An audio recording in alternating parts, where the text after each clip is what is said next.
blessed, O Lord, and receive from thy mouth. The true Christ our Lord. Amen. Oh, let's eat, let's eat.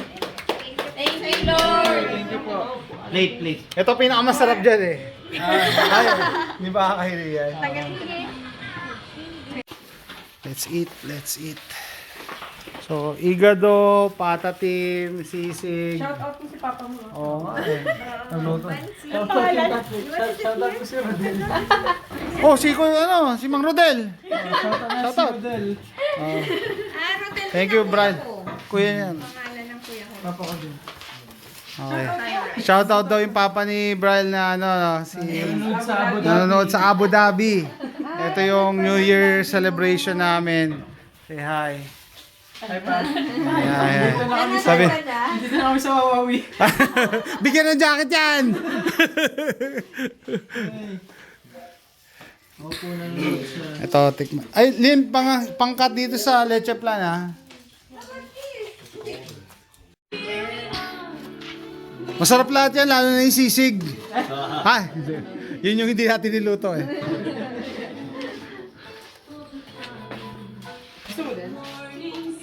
May blending, ha? May blending. Parang nag-uusap yan, ha? May blending.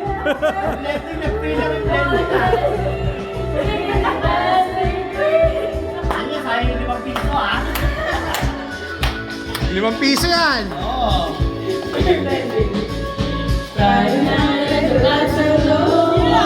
Woo!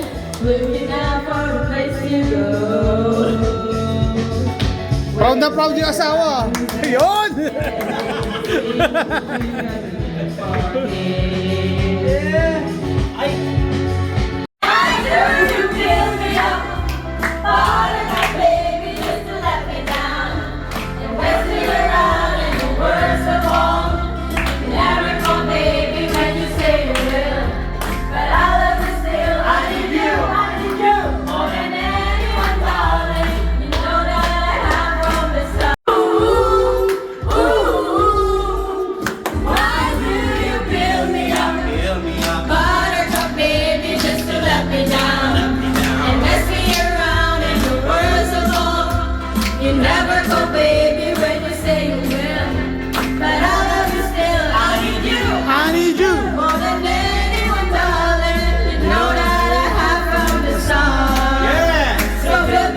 Build me up. Don't break my heart. Near the eye.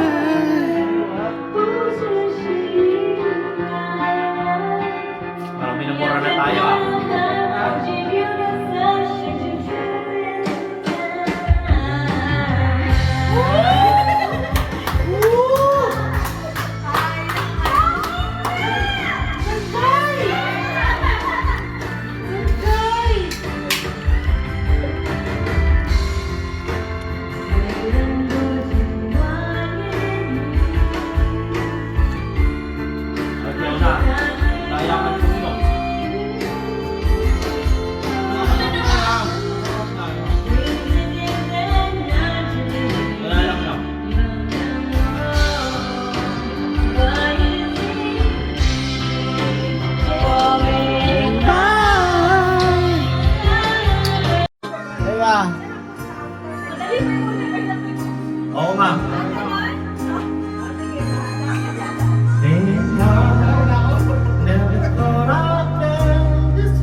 pagsuyo na kahit nasa luha, mababayaran mo.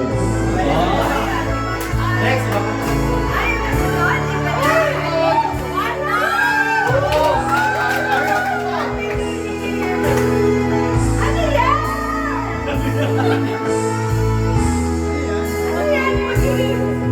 Pag-ibig ko sa'yo ay tunay at totoo.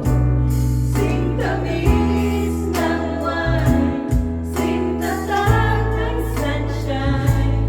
Di alam yan. Sa ang aking pagsinta, lamangin ng puso ko ang pag-ibig mo, sinta. Nananagin ang gising at katulad na sa hangin. Susumingin ang langit kahit hilig ng ang hangin. Napapaliw ako sa'yo, bawat silap mo ng puso ko, sa isang sulok mula umiibig sa'yo.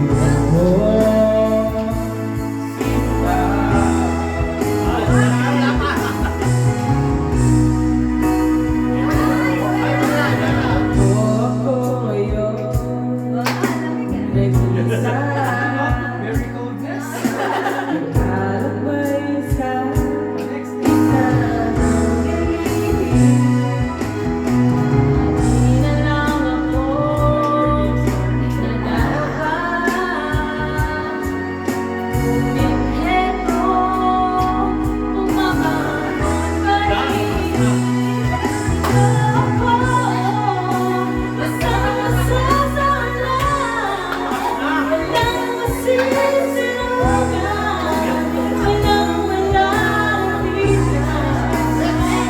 sana maluha ka, akong mailuluha, at nang mabawasan ang aking kalungkutan.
Thanks for watching!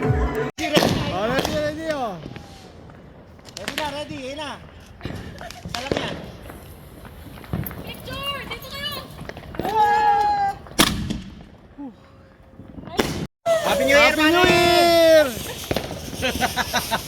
Woo! Ay, si Kalin, kaya. Ayan. Ayan na!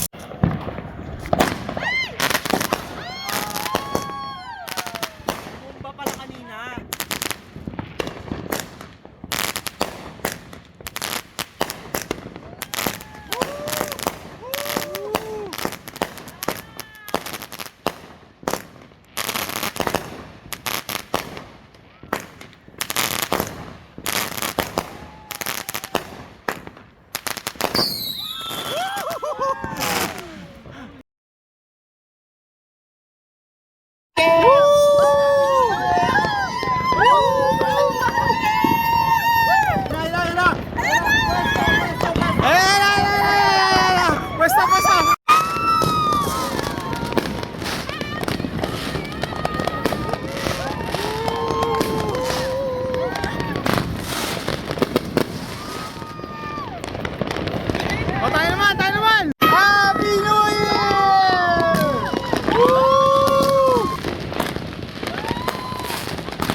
BJ?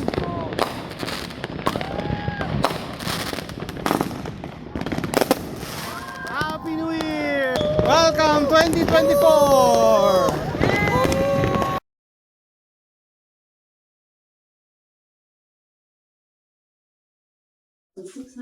Breakfast with our visitors, our guests. Tamali na naman ang dinig mo. Picture, picture. 1, 2. Okay.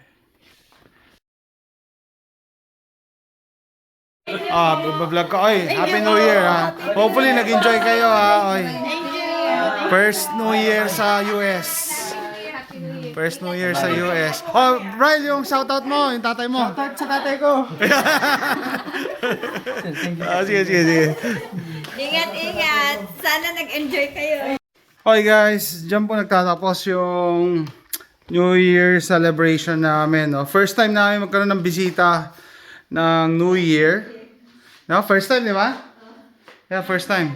And biglaan, no? Yeah, di kami prepared. So, pasensya na kung ganito yung bahay namin. So, first time namin hindi nag-decorate sa labas. First time namin hindi naglagay ng mga ilaw. Kulang yung mga decorations namin. And yet, sabi ko, at least nairaos natin. Sabi ko, and yeah, it is what it is. Ganoon talaga eh.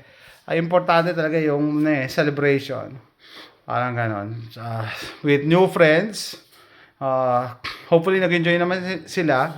Kasi kami nag-enjoy, tawanan din. Pag nagkukwentuhan. And ano yan, nagsimula yan nung si BJ nag-message sa akin, sabi niya, "Uy, okay lang ba na may imbitahan daw siya mga kaibigan kasi first time nila dito mag-New Year sa US. Sa US, as in, bagong dating lang. Isa 1 month, isa 3 months. Sabi ko, yeah, okay lang. Kasi sinabi ko sa asawa ko, kasi syempre, di ba, pag tayo, di ba, ganun din dapat. Mas gusto rin natin na may mag-accommodate sa atin, lalo na pag bago tayo. So, kaya, yeah, okay, agad ako kay doon sa pamangkin ko. And, what else?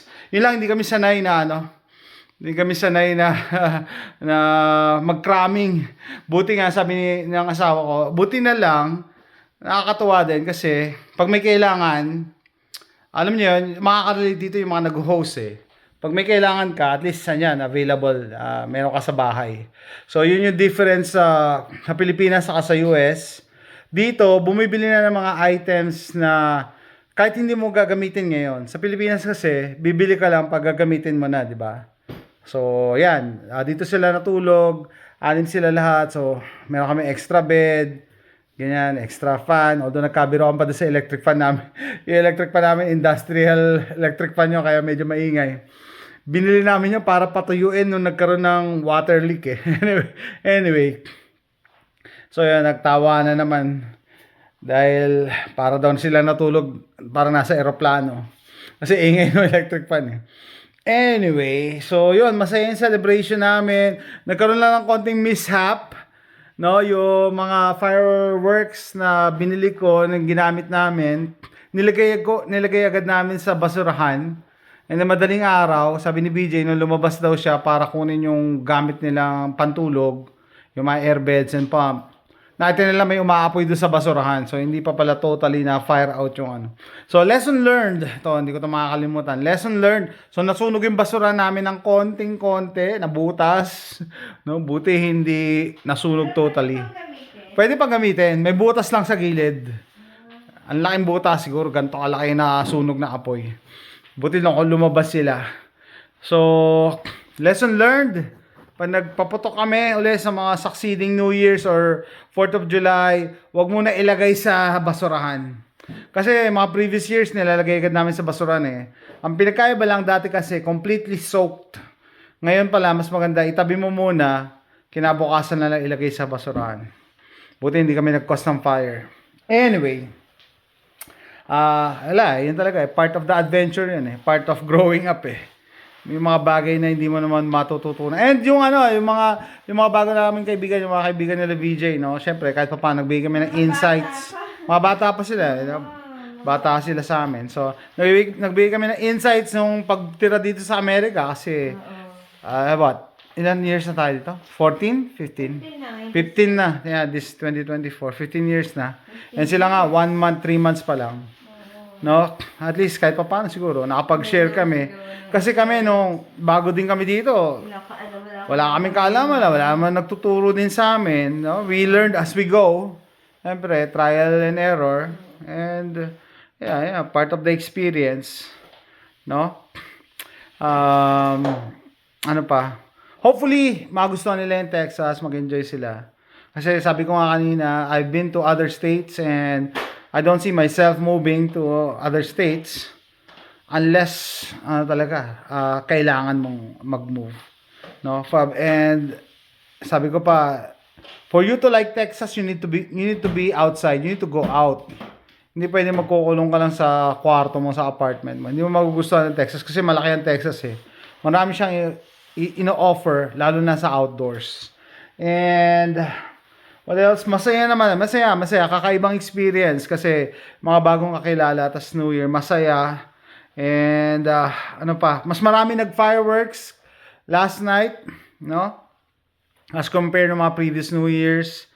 And kasi yata may bago tayong neighbor. Bago kaming neighbor, nag-fireworks din sila. Mga bagong lipat kasi dito kaya nag-fireworks. Yes, mas masaya. Tapos masarap din yung pagkain natin. Masarap. Okay, nagustuhan ko yung yung sisig ni Bryle. Okay, lalo na nung nilagay sa sizzling plate kasi medyo naging crunchy. Gusto ko yun. Tsaka yung patatim ni BJ, masarap din. Gustong-gusto nila Rocky. Hindi kasi maraming buto yun eh. Pero masarap. Hindi tao nagkagusto eh, no? Gusto ko rin yung patatim. Tapos yung buto nga, gusto ng mga aso namin. Anyway, sabi nila, nagustuhan nila yung leche plan ko, no? Kakaiba yung leche plan ko kasi pabilog. Hopefully, nag-enjoy sila doon sa handa. Yun nga, kahit biglaan, yun nakatawa dito sa US, kahit biglaan lang, hindi ganun prepared, mairaraos mo rin talaga. Yun, thankful pa din ako. And then thankful, may mga bagong kakilala. Iba kasi pag may bagong kakilala, mag-iba yung outlook mo. May bago kang outlook, may bago kang perspective, siguro. And syempre, may bago kang knowledge na makukuha sa kanila, kahit na mas bata sila sa'yo. Okay? Shout out do sa daddy ni Bryle nasa nasa UAE, no? Palagi na nanonood daw sa amin. Oo, napanood daw siya last time. Anyway, so hopefully 2024 will be better than 2023, pero I doubt. I'm gonna make a separate video on that. Let's just enjoy the moment. New Year, new outlook, better outlook than last year, no? Dapat ganoon tayo eh. Mas mas maganda yung gusto nating objective sa mga darating na araw. Huwag tayo maging stuck dun sa negativity of the past. Yun siguro maganda. Kasi otherwise, pag nag-start ka umpisa pa lang of the year na negative ka na, what do you expect for the whole year, di ba? Pahirapan mo lang yung sarili mo. And I will end this vlog. I-share ko sa inyo yung nabasa kong kasabihan. Sinare ko na rin sa FB ko na if you find good in everything, you will be forever happy. Tandaan niyo yan. Yeah, proven na yan. Na pag may nakita ka in any difficulties, any adversities, pag may nakita kang maganda, hindi ka mahirapan. So, that's it. Hopefully, nag-enjoy kayo sa video na to. And see you next time. Bye.